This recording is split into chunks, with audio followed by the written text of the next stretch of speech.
This is a story about the stories we tell ourselves, the stories we live out in the world, and the space between those two. It's about how we love, how we lose, and how we recover, or not, through the stories we make up in our heads. I'm Robin Rice, and this is also my story.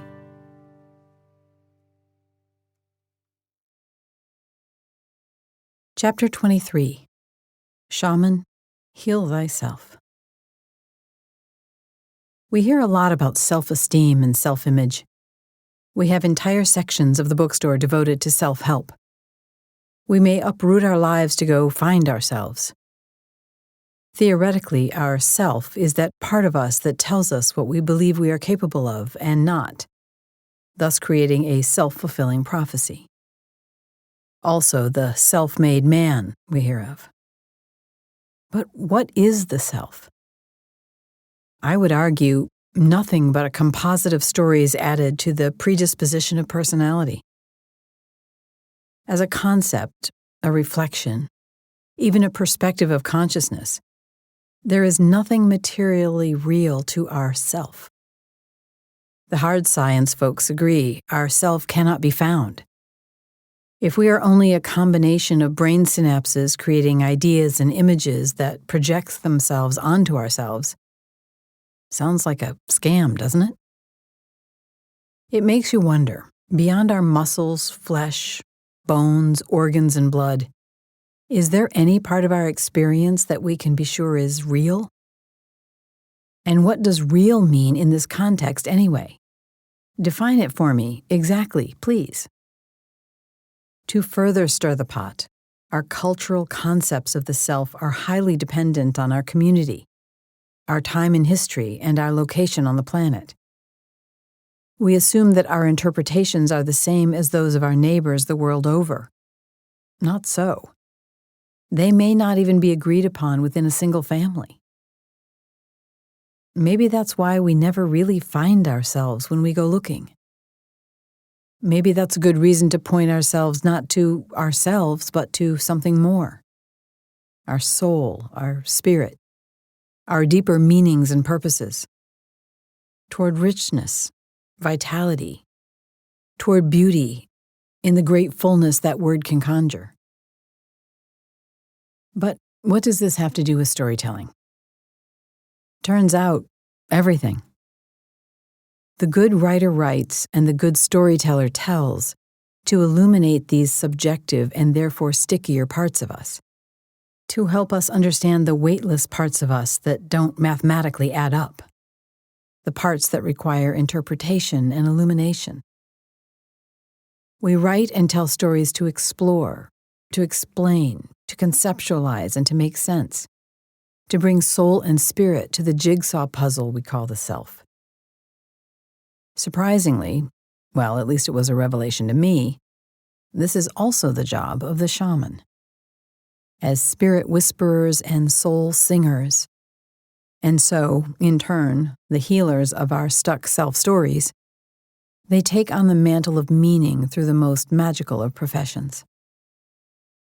Shamans as story crafters move us from self to soul and back again, so that our spirits might be revived. They weave a greater tale and offer a truer truth. Using stories, they restore us, returning from other worlds with parts of us we knew were missing, though we could never quite put our finger on where or why they were lost. So let me say this flat out. It is ridiculous to think you can simply decide to take your place as a storyteller of this ilk. With no lineage, no blessing, no community backup, no 7 or 17 years of thankless hard labor to humble and prepare you. Yet, there I was, jumping into the deep end of the lake like there was no such thing as peril. It was me and the spirit world. That's all. Somehow, I thought that was enough. Looking back, it was beyond foolish. In fact, had I known the depths and breadth and responsibility and dangers and tests and trials I was walking straight into, well, it might never have come to be. which is probably why not a single guide issued a single solitary warning.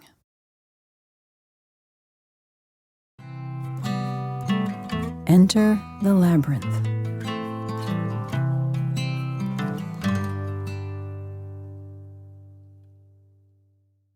How does one come to learn shamanism in the early 2000s in the United States as a white woman?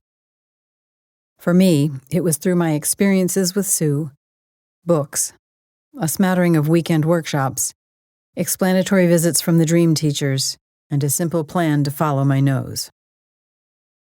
From all of those, I learned that the shaman can be many things: a healer, seer, warrior, hunter, or a combination of all of them.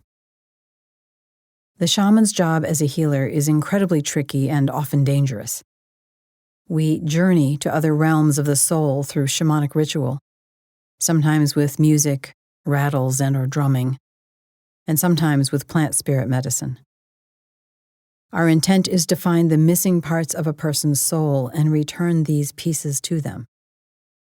We then tell the story, and in that storytelling, if we are both accurate and powerful, a healing occurs. It can't be explained by the story alone. In fact, the story is for the brain, and some shamans never tell it. They just wait for the healing to arrive. I learned that parts of the soul can be lost, stolen, fragmented, trapped, or encounter any number of other calamities.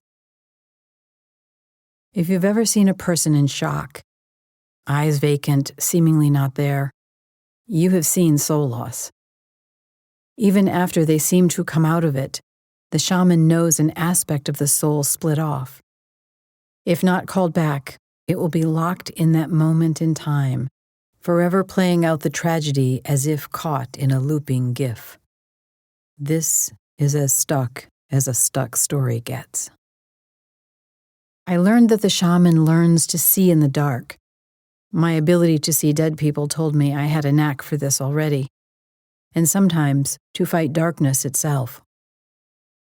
This is the heart of sacred storytelling, to eat death and not die. I learned that shamans will deftly trick the tricksters who have stolen a soul part. Think of someone who seemed to have taken a piece of you with them as they left, whether they intended to or not. The shaman understands that person has kept a piece of your soul.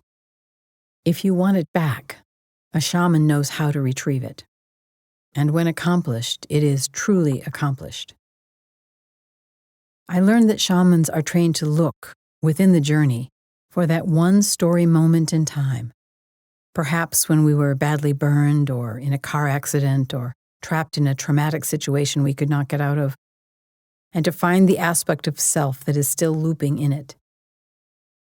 In long-standing pain, the shaman looks for the inciting event, just as the writer does. This is where things started and where, when changed in non-ordinary reality, they can be healed. When that is found and accurately described, in feeling if not in fact, without being told the story, you begin to learn the magic of shamanism. I learned that shamans are master story negotiators, as many times the split-off soul part wants nothing to do with returning. It left for a reason, after all. We learn to understand, to care, to wait for the right moment, to offer the right incentive. The split-off part needs to hear that things are different now, that the tragedy has passed, or that the current self is now capable of dealing with the trauma, even if the younger self was not at the time of the incident. We implore of the reluctant soul part. Imagine how much easier this would be, how much less suffering your primary self back there would feel if only you, this split-off part, would return.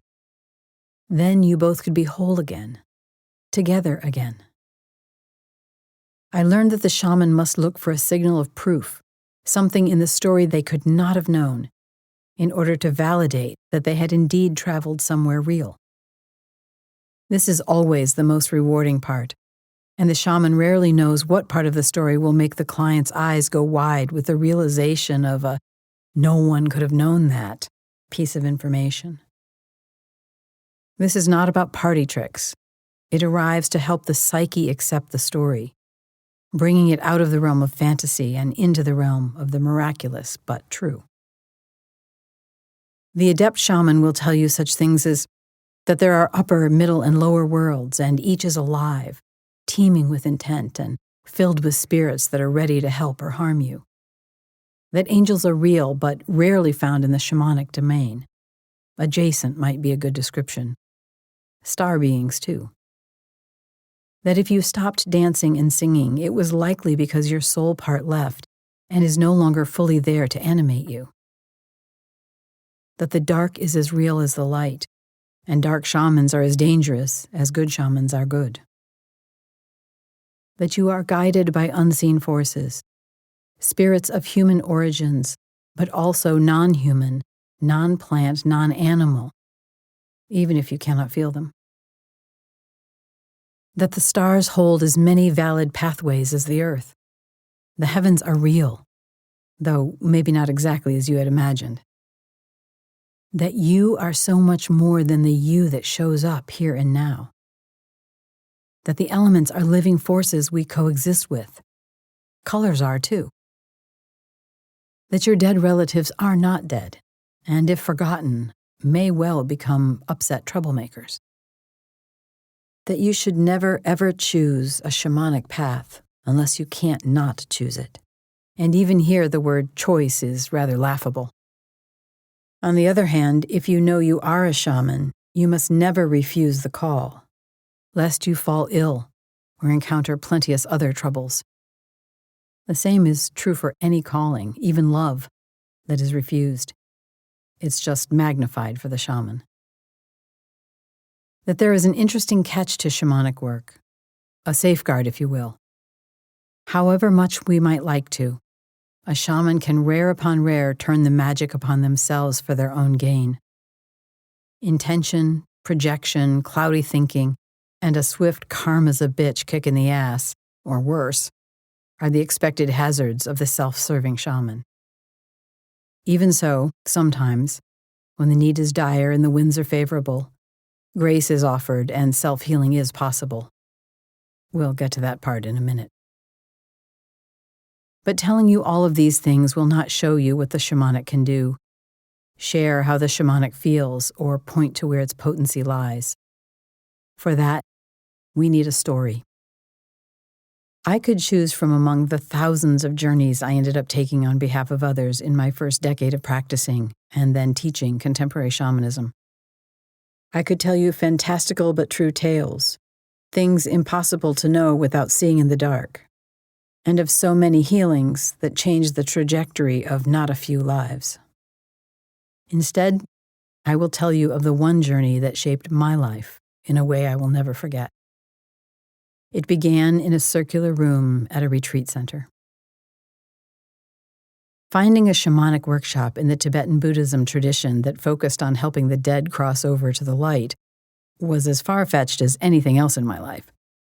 So, of course, the minute I found out about it, I signed up. Like everyone there, I brought my colorful blanket, my sacred items. I'd learned enough by then to know they were important to gather and keep with you anytime you traveled to the other worlds. And an intentionally bright and sunny disposition. By now, I had attended a dozen spiritual workshops and related events, and I knew the drill. It would be experiential, and I was more than ready to have yet another shamanic experience. Truth be told, I could not get enough. I was in my element, and that felt profoundly potent. And now, I was going to learn not only to hear the dead, but to help them. It was called psychopomp, and it had a long tradition of helping the stuck dead get unstuck. There was one caution to our work that weekend, though, the teacher said. We were not to help family members. We would be too close to the subject matter to be safe ourselves. Like hell, I thought. If I find Ricky and he is stuck, I am going to help. He was already dead, and I didn't care if it killed me. Besides, I knew he was who I had come to help. I knew it. How did I know it was a knowing and not just a wish? I didn't know. I could have been wrong, but I thought I just knew. I was especially convinced when she said that before we entered the actual journey, we were to consider our journey to the event and take note of anything unusual that had jumped out at us along the way. It was assumed that this flirt with reality was a sign of something the soul we would help was in need of. It was our first clue, our first mix of ordinary reality and not. We were told that all stuck dead are stuck for a reason, and often this reason makes them reluctant to go toward the light, the path of their liberation. Even when presented with the opportunity, they might balk. In this case, we would need something to help convince them. Our flirt had already spoken to us, she insisted, and at least in my case, she was right. Just that morning, I'd noticed a shiny red electric guitar in a shop window on the way to the event. It did seem to jump out at me in the way anything that was spiritually important had started to. I didn't take note beyond that, but now the teacher was suggesting the very thing that had already happened. Bingo! Ricky had played the electric guitar. And so, without further questions, I did not want to be stopped. I decided I was taking that guitar to Ricky. Dangerous or not, I was. Full stop, end of story. Looking back, was I being reckless? Of course. I should not have been in the Tibetan territory of the land of the dead on my first weekend of learning anyway, if you ask the me of today. But some shamanic workshops are like that. They just throw you in and trust. And if you ignore the rules as I did, well, hopefully your teacher would be there to bail you out. I had no trouble getting to the land of the dead. By now, I had a special opening in the earth that I always used to travel into the other worlds, and I knew to call my animal spirit guides. They were my protectors, and I had begun to develop what would become a deep, strong, and confident bond with my primary guide, Lion. As usual, I called in any and all guides who would need to be with me when I went. I was a rule breaker, but not stupid. It was a bit of a shock when Lion and the others left me at the gate of the dead. They said they could not go in. Well, that was a first. They would stay waiting, but I was on my own for this one. Another warning? Yes. Did I care? No. If Ricky was there, if he was stuck, I had to try. I sensed other guides, opaque forms, step forward with me as I passed beyond the gate. I sensed that they were there for my safety. It was a feeling of, well, if she's going in, we're not going to let her go completely alone. All of this felt planned, somehow, as if eons before time existed even. Or maybe this journey was known somewhere in the future, as shamanic travel goes as easily to the future as it does to the past. I only knew I felt that I was in the right place at the right time, while also standing outside of time. As instructed, I made sure I had the guitar before I walked through the gate. I then asked into the thin air, to whomever was listening, where I was to go to find the soul I was meant to help. I was taken to Ricky immediately, instantly, by what force I do not know. I half expected to be taken to the place in my dream, that warehouse-like building with nothing but a white line and a folding chair in it. I feared I would find Ricky still teetering toward the dark, or maybe having fallen into the abyss. Instead, I went to a place that I can only describe as no place. It was as barren as anywhere I might go. Floating mid-air, a dusty brown sky desert, dusty brown dirt below, with absolutely nothing in it except Ricky, head down, pacing back and forth, at best 10 steps in each direction, on an endless loop. But there he was. No shit, no kidding, Ricky. My body was awash with recognition, chills, and tears. It had been so long. Oh, Ricky.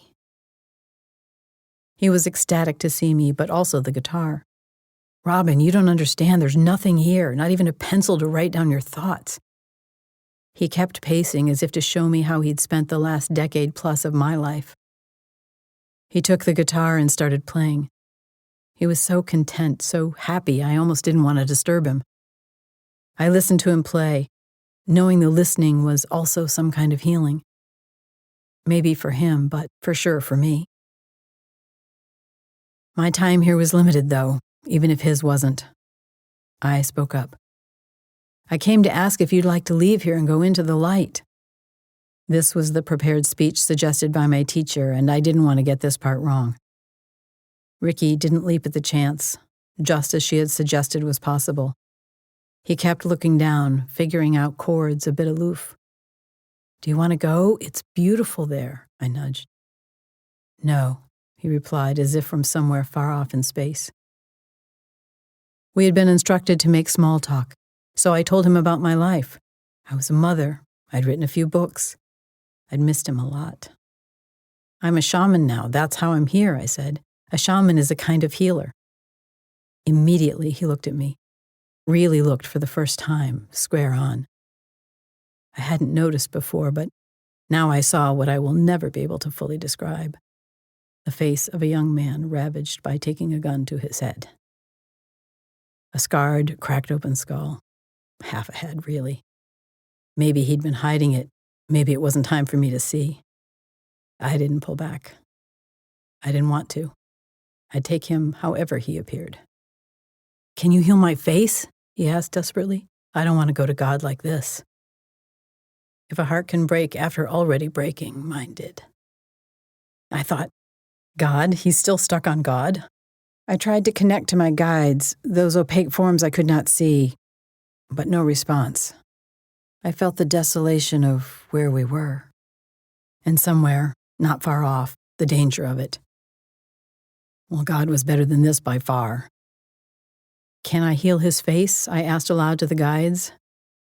I heard or sensed, of course, in reply, though I don't know who or what transmitted the knowledge. And so I did. I knew how without knowing how I knew. I simply remembered him as he once was and asked for his face to return. I imagined it returning and then watched it happen. He smiled again, that smile I knew so well. That beautiful, beautiful smile. My tears, back as Robin listening to a teacher drum, rolled down my face. Ricky said he'd go now so long as Dad wasn't there. I looked into the opening in the empty space, now filled with light, and assured him he would find what he was looking for. I remembered in the medium's reading that he didn't want to go where my dad was. Dad wasn't going to be a problem, I assured him. He didn't wait another minute, not even long enough to say goodbye. He leapt, and then he flew, and then he disappeared. I wasn't ready, but he was. Gone again. But oh, what a better story this was.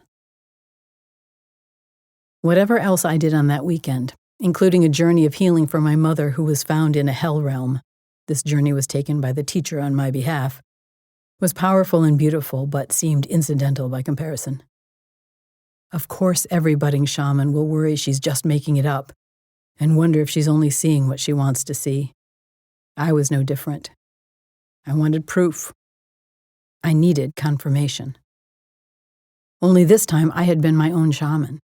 When journeying for others, I always asked for a signal, something I couldn't know. But in your own life, there's nothing in a journey you don't know. So I asked for proof to appear in the real world, something that would show up without my intent, something to convince me I hadn't just created an elaborate fantasy for myself. It didn't need to make sense to anyone else, but it had to touch me in a way that I could know what I knew. There would be 2 incidents. Both struck my heart with a velocity I cannot describe. The first confirmation was that Sunday night after we left the workshop. I came home, dropped my bags, and started unpacking.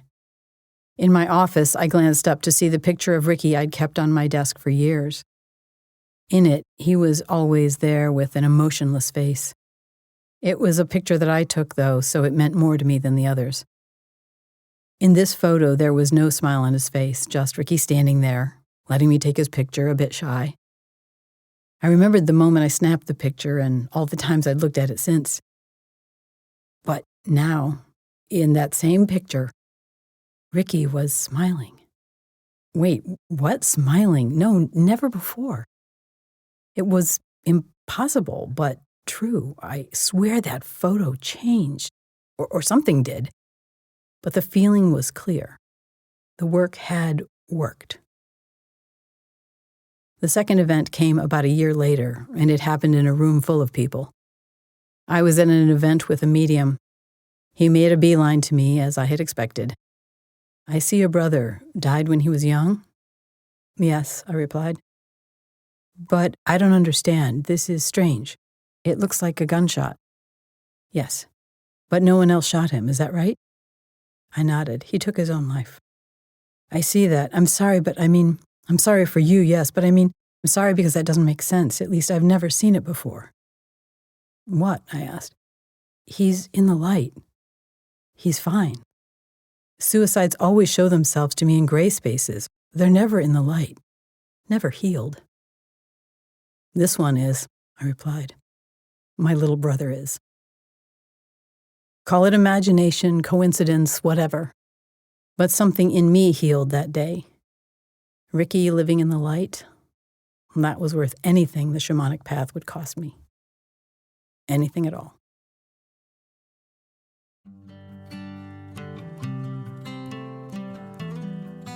Enter your labyrinth at BeWhoYouAre.com.